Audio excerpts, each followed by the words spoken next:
Austin Irwin, how you doing? I'm doing great. Yeah? How are you? I'm all right.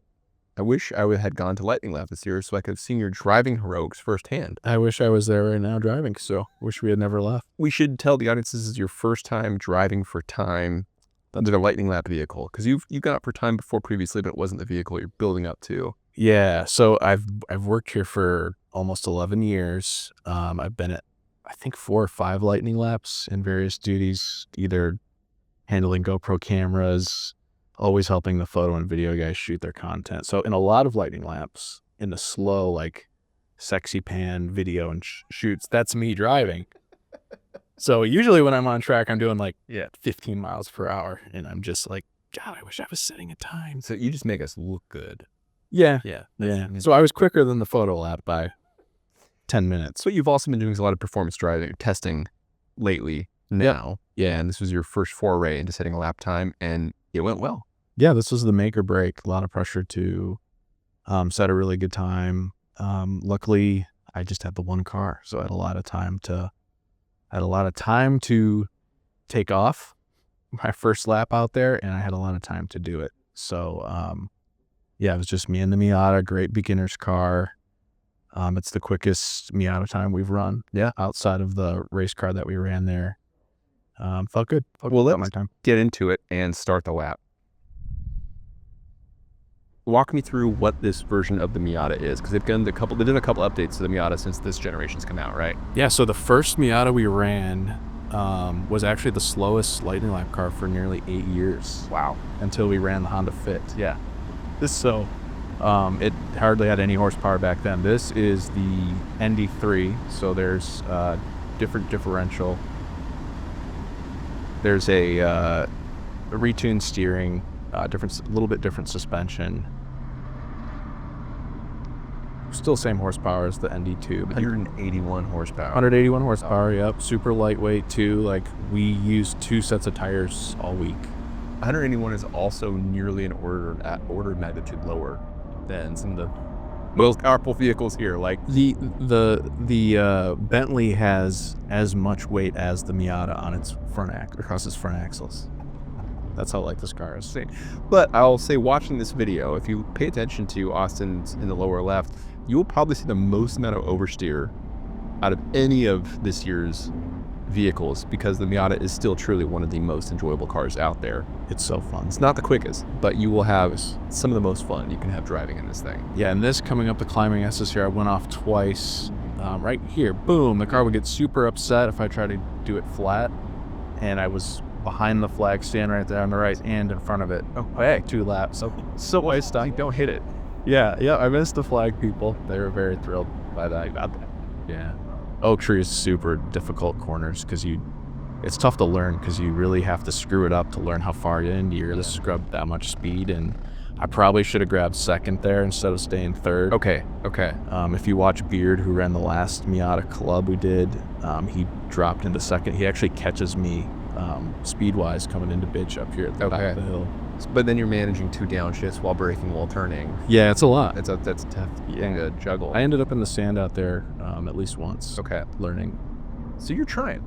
I'm trying to prove my worth and not lose my job at the same time on a racetrack. And 181 horsepower car is a great car to do it in, because your mistakes happen much slower than they would in a much lower route. Yeah.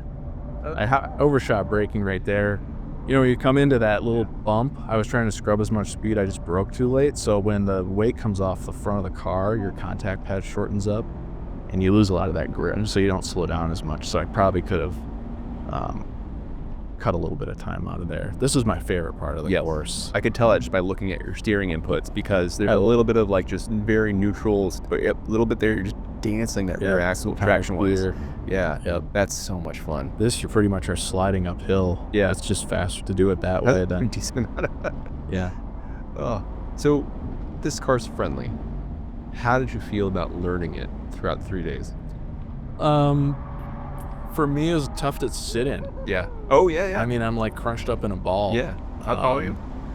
Yeah, and my knee, 6 foot. Yeah. 6 foot tall. My knee, so they've added a new traction control setting, and the button for that is I would always hit it with my knee. Yeah. Coming coming into one, coming into bitch, and it really screwed up a lot of laps, because then when the car's so quiet, you go back on acceleration and you effectively are, you know, several miles per hour slower because the car's cutting power for traction. So memo to Mazda, don't put very important drive controls in places where people use their knees to brace against, because it's not holding them in, right? Yeah, put it in the glove box or something. It's a rare miss. Yeah. For Mazda, to be honest. Yeah. Not a great spot for it. No, but overall though, I mean, that's a pretty minor wart. This thing was faster than the previous Miata. Yep. And you get to claim that was your time. At the time, yeah, I'm super happy for that. And, you know, you get a really great idea for how hard these guys drive several cars in such a short time. Right. It's a lot of horsepower, it's a lot of weight, and it's a lot of pressure to put good times down. And, you know, like anybody, like, I read the comments on all these videos, you know, and I'm Don't like, tell them that. don't tell. I'm not reading this one. I'm not watching this one. Don't worry about it. Say whatever you want. But, you know, the best thing I would say for people who are